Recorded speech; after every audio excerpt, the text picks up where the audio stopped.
Hey guys, it's Anita here from Flowerfolk Farm. I hope you're all doing really well. There go the dogs. I've just been doing some work down in the flower paddock. Oh, one of the pigs just made like a dog bark noise. I don't know what just happened. We'll go check on him. What happened, Bridget? Hello, darling. Yes. Good girl. Thought I would just do a quick video. I've had just a really rough week actually. But in the spirit of keeping things real, I think it's probably fairly important that I go through some of this stuff with you and explain some of the hardships that are part of being a flower grower here in Australia, particularly a small scale flower farmer like myself. Okay, so this week I have had some issues with my bees. Who doesn't love bees, right? They're pretty amazing. But I actually lost one of my hives, and it was the very first hive that I caught myself, and I've had it for 3 years, and I really haven't had any issues with it except for wasp attacks once. And I do believe that it's been queenless for a while. I like to let the bees kind of do their thing, and I try not to interfere too much because they do actually come up with solutions themselves. But I did have small hive beetle traps in this hive, but I suspect it's the hive that swarmed and then landed in the trees over there, just behind me. And that's the one I've caught, which is now just there. I had a shocking week with the flower gate sales. Mainly because I haven't actually got a proper setup down the front there, and I'll take you down the front and show you now what's going on. Take the ute because we've got a few things we've got to, oh, there we go. Got flowers and stuff that I've got to fix up down the front there, so we'll drive. I'll take you for a little drive. Okay, off we go. The dogs will meet us down there. So you can see there to the left is the flower field and the chickens, and just directly in front of that is the community garden that is chock-a-block at the moment, full of veggies. It's going really well. And this is the front gate, and just here is where I put my flowers. Okay, so this is where we stick the umbrella usually, and then I've got two ways that people can pay.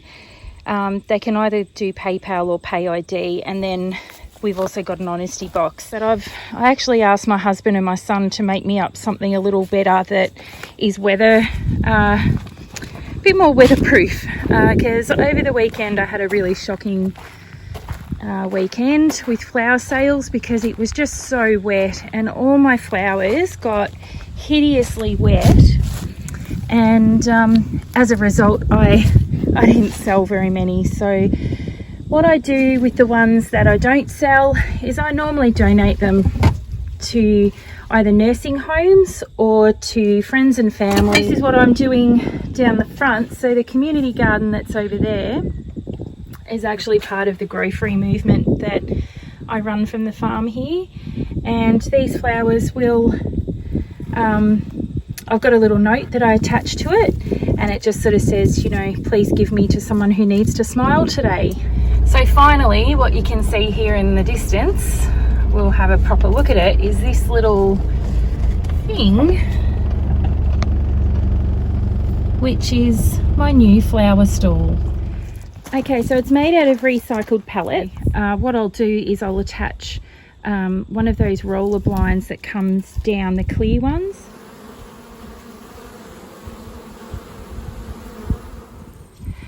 Okay, so I'm just about to do a hive inspection here, but first of all I wanted to explain to you a little bit about what's been happening this week with my bees.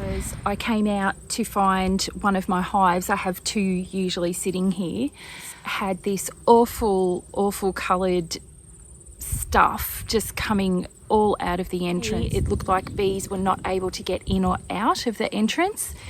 So I came back, opened it all up, and I couldn't believe what I saw. I've never seen so many maggots in my life.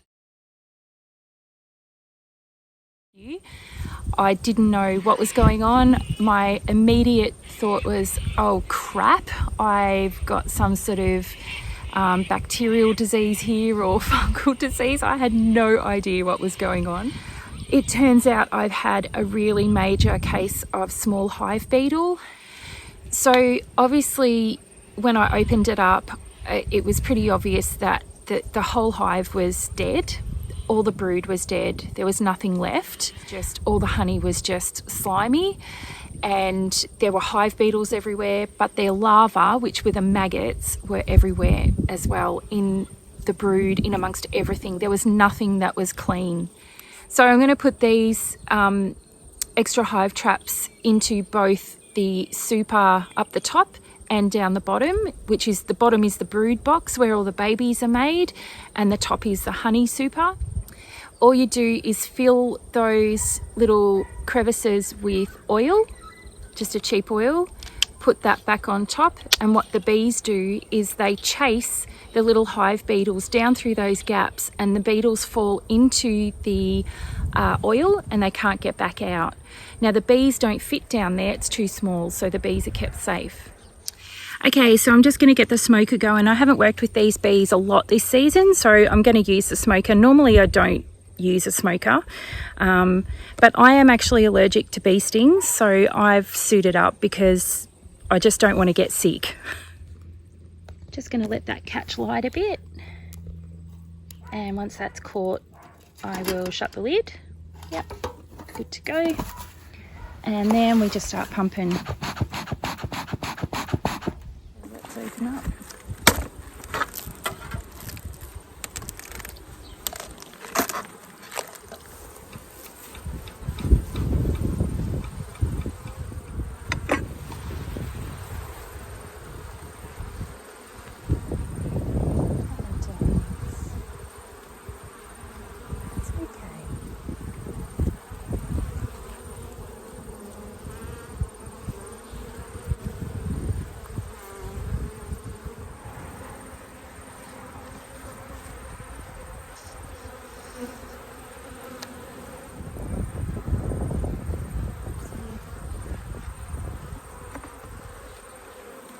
There.